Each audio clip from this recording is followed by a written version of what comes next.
मंच पर उपस्थित वक्ताजन,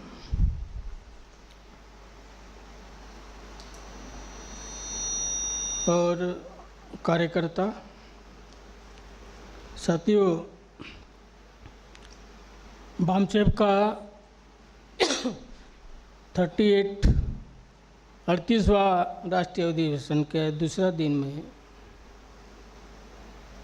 का जो पहला सत्र है उसमें 3 विषय दिए गए हैं।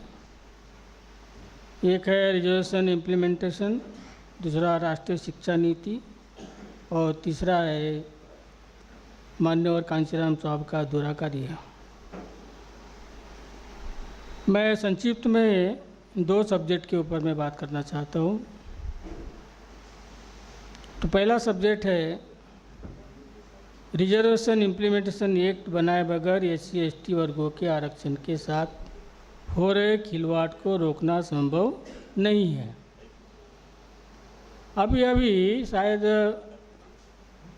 15-20 दिन पहले ये खबर आई थी और वो खबर बहुत वायरल भी हुई थी कि एक यूनिवर्सिटी में प्रोफेसर लोगों की इंटरव्यू ली गई, उनका लिखित में परीक्षा ली गई। लिखित में परीक्षा में जो लोग पास हुए, अच्छे नंबर से पास हुए, तो जो OBC के लोग थे उनको इंटरव्यू में कम नंबर दिखाकर ये कहा गया कि कैंडिडेट नॉट सुटेबल। मतलब वो OBC के थे उसलिए, और बाकी के जो सवर्ण थे, ब्राह्मण थे, उनको लिखित परीक्षा में कम नंबर मिलने के बावजूद भी उनका सिलेक्शन हुआ, लेकिन OBC के प्रोफेसर लोगों का सिलेक्शन नहीं हुआ, नॉट फाउंड सुटेबल। ये अभी की बात है। हम ये देखते हैं कि जब से रिजर्वेशन लागू हुआ भारत में SC/ST के ऊपर, वो रिजर्वेशन तब जब से चालू हुआ तब से ही ये जो आज 15-20 दिन पहले की जो घटना दिख रही है, ये तो हमारे साथ में SC/ST के लोगों के साथ में कई वर्षों से चली आ रही है।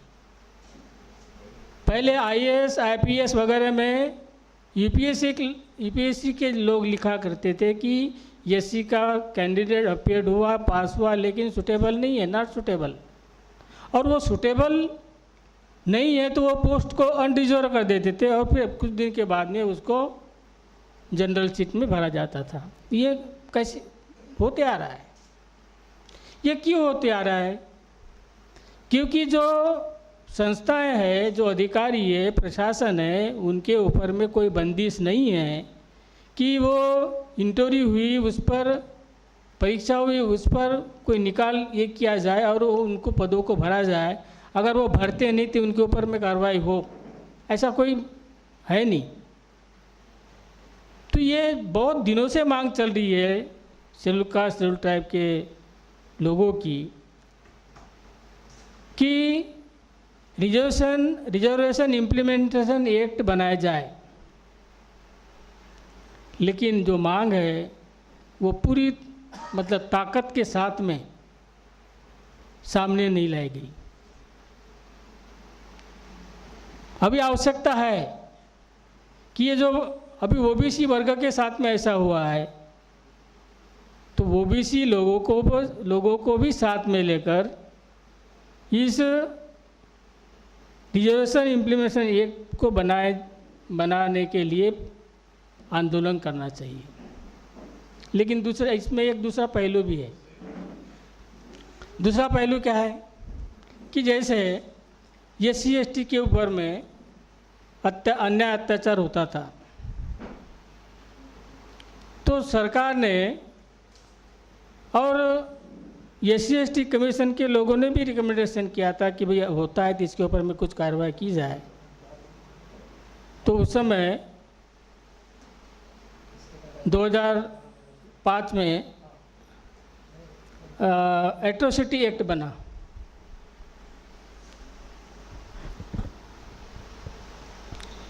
एट्रोसिटी एक्ट बना,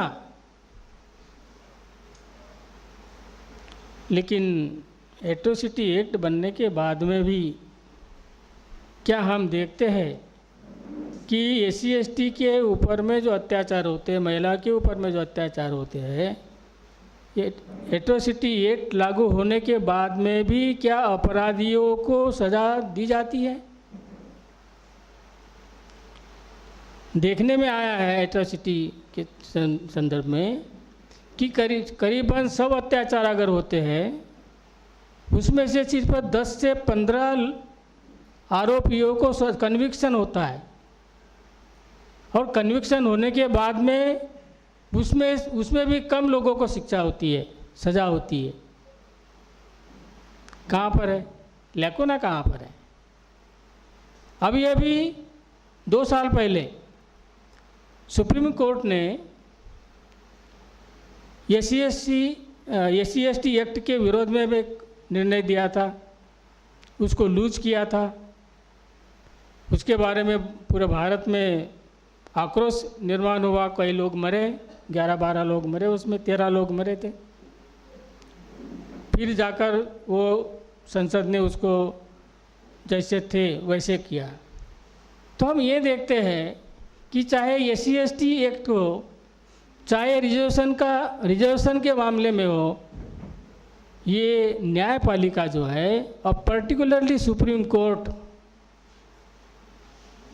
ये बहुजन समाज के खिलाफ में ही निर्णय देते रहता है। तो करिया मुंडा रिपोर्ट क्या कहती है? करिया मुंडा रिपोर्ट और 79th रिकमेंडेशन जो SC/ST कमीशन का हुआ था, उसमें क्या कहते हैं कि करिया मुंडा रिपोर्ट ने कहा सुप्रीम कोर्ट को कि अगर जुडिशरी में रिजर्वेशन नहीं है, जुडिशरी में रिजर्वेशन नहीं है, जैसे सेना में नहीं है, जुडिशरी में नहीं है रिजर्वेशन, तो क्या जो नॉन जुडिशियल पोस्ट है, जजेस नहीं है उसमें, तो बाकी के लोग तो अधिकारी वगैरह होते हैं ना, क्या नॉन जुडिशियल जो पोस्ट है उसमें रिजर्वेशन क्यों नहीं है? अगर न्यायपालिका को इंडिपेंडेंट अगर हम मानते हैं, तो ये जो स्टेट है वो, उसको एक स्टेट का दर्जा मिलता है।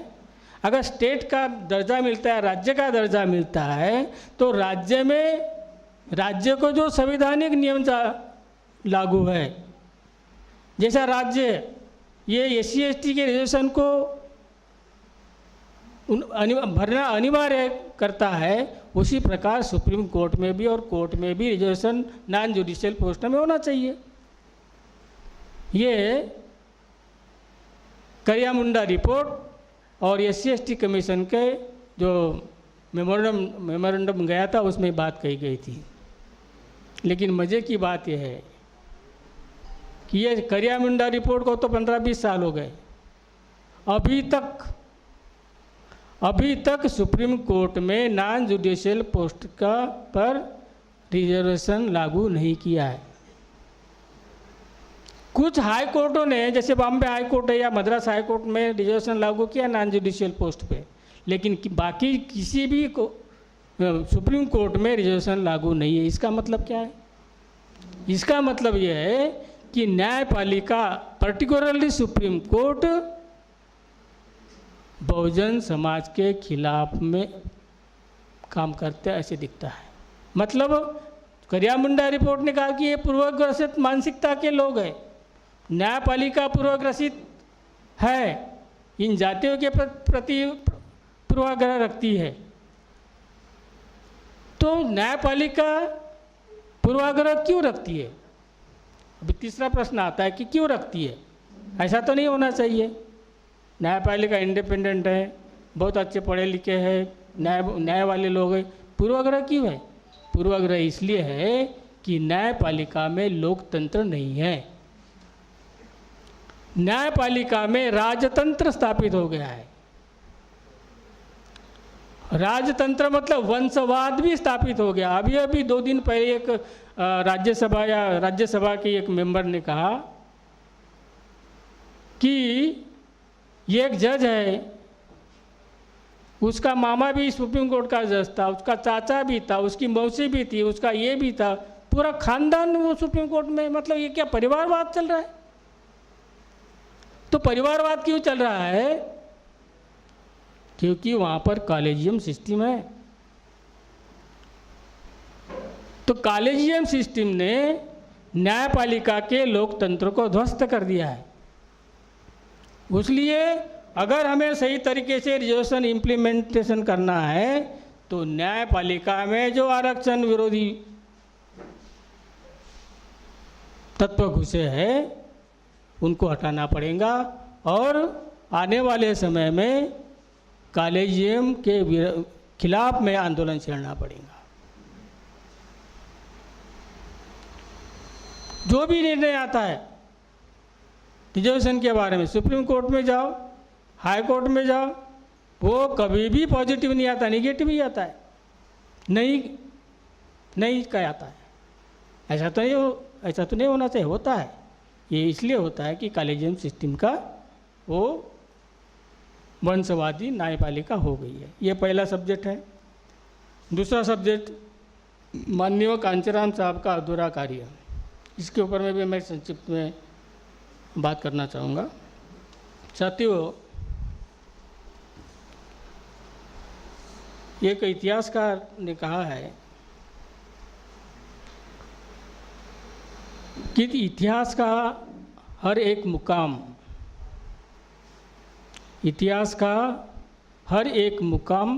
एक चौराहा है। इतिहास का हर एक मुकाम चौराहा होता है। उस चौराहों पे चला जाए तो वर्तमान आता है, और वर्तमान आता है उसके बाद में भविष्य की अनगिनत राहें वहाँ से निकलती है। अगर हमें भविष्य में आंदोलन करना है तो हमें इतिहास को भी समझना पड़ेगा।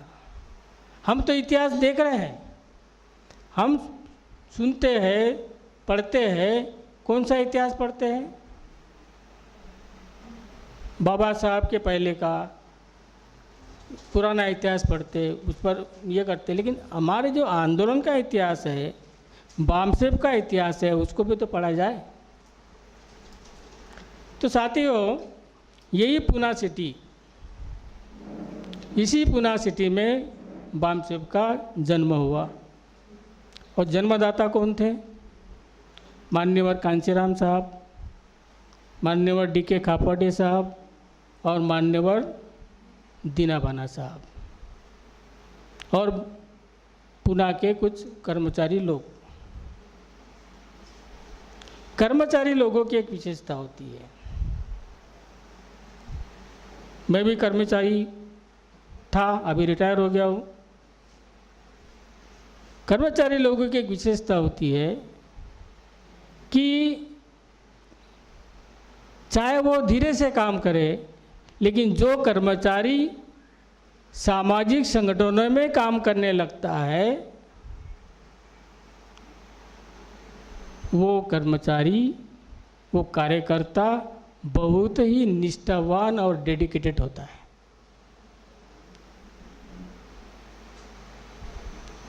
वो सिद्धांतों, क्योंकि वो जुड़ता ही है, सिद्धांत के कारण से जुड़ता है, इसलिए वो सिद्धांतों के प्रति निष्ठावान होता है। तो ये जो कांचीराम साहब, खापर्डे साहब, दीनाबाना साहब, ये सब कर्मचारी थे। अभी कर्मचारी थे, अलग अलग कर्मचारी थे, अलग अलग स्वभाव था। कांचीराम साहब के बारे में अगर हम कहे तो उन्होंने यद्यपि सोशल मूवमेंट से शुरुआत की, लेकिन उनका जो पॉलिटिकल एस्पिरेशन था तो बहुत ज़्यादा प्रभावी था। और खापर्डे साहब सोशल मतलब सामाजिक ये होना चाहिए, उसके ज़्यादा थे। तो ऐसे ही दीनाबाना थे जो सिद्धांतों को करने वाले थे। तो 1980-81 में इन लोगों ने जो 78 में वामशिप का निर्माण हुआ। इन लोगों ने कुछ एक वामशिप परिचय नाम की किताब छापी थी। तो उसमें एक भविष्यकालीन योजनाओं के ऊपर में उन्होंने लिखा था। क्या लिखा था कि आने वाले समय में हमारे अलग अलग टाइप के सब संगठन होंगे, सहयोगी संगठन होंगे। हमारा केंद्रीय सचिवालय होगा, हमारे 100 न्यूज़पेपर होंगे, हमारा मीडिया हाउस होगा, हमारी आने वाली कोई पॉलिटिकल विंग होंगी जो वामशिप के निर्देश में काम करेंगी। और दूसरा भी महत्वपूर्ण था कि एक सहयोगी तत्व पर सहकारी व्यापार उद्यमों को बढ़ावा देने के लिए इकाई बनाई जाएंगी। ये 8081 में ये वामशिप नाम की जो परिचय पत्रिका थी उसमें ये था। ये इसी उद्देश्य के साथ में जो कर्मचारी वर्ग है वो काम करता रहा। वो इतना डेडिकेशन कि हमारे पुणे के हमारे साथी वो कभी कभी कलेक्शन अगर नहीं कर पाते थे तो अपना जीपीएफ का पैसा निकाल कर वो ये देते थे। तो साथियों, ये जो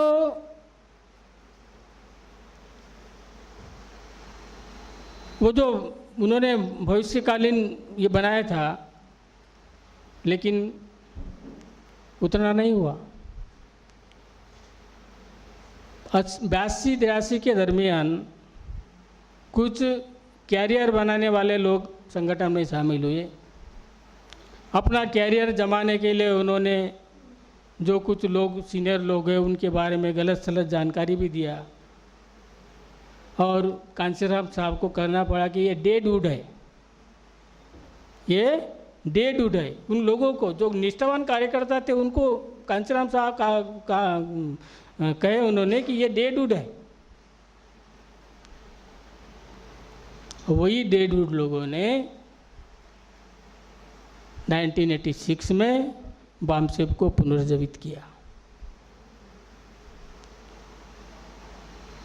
आज हम क्या देख रहे हैं कि 80-81 में जो परियोजनाएं, जो कल्पनाएं बनाई गई थी कि हमारा ये होगा, हमारा वो होगा, हमारा वो होगा, आज तो उसमें से कितने सारे पूरे के पूरे तो पूरे हो गए।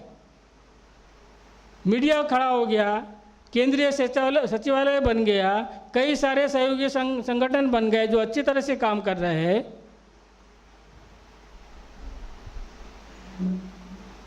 तो ये हुआ, ये जब कुछ जो महत्वाकांक्षी लोगों ने वामशिप को और इस मिशन को हाईजैक करने का जब काम किया था, उस समय